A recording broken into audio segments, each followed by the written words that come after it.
Yesterday, just as I expected, I came across one of Nigeria's biggest church leaders declaring 100 days of fasting for Nigeria. He said the country will soon experience peace after the church's 100-day fast is over. Now, it will be completely delusional to think that these people do not know that these prayers and fasting absolutely do nothing to improve Nigeria's trajectory.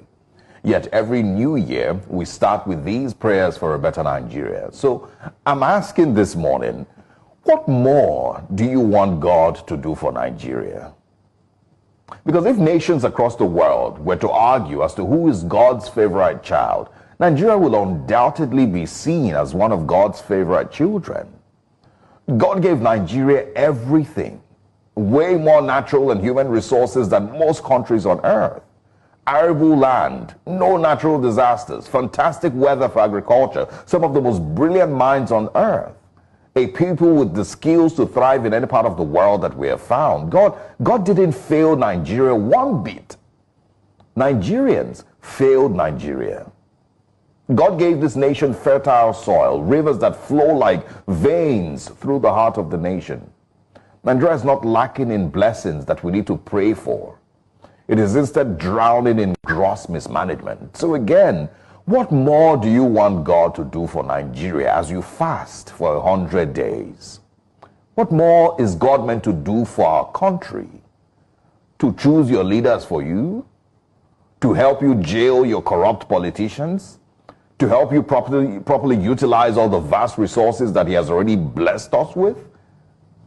There's almost no nation on the continent that should have been at par with Nigeria in development and quality of life for its citizens. If you think about just the wealth we should have from oil alone, take a look at what other countries have done with their own oil wealth.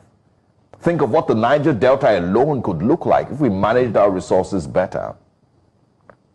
So stop praying to God to bless Nigeria.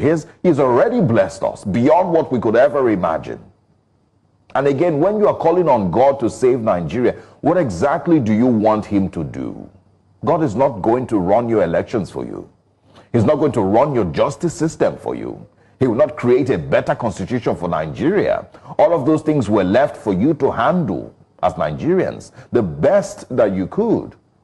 But instead, we've allowed the worst to rule over us. We've placed tribe and religion over prosperity as a nation. We've allowed the destruction of our institutions by our fellow citizens. God didn't abandon Nigeria. Nigerians instead have laid our bed this way, and so we must lay on it. Your National Assembly members are singing on your mandate, we shall stand. One state governor cannot read his own budget figures. One state governor paid his children's school fees till graduation and is currently being welcomed home like a hero. Where do you want God to step in here? If your governor can't read his own budget figures, what do you want God to do in a situation like that?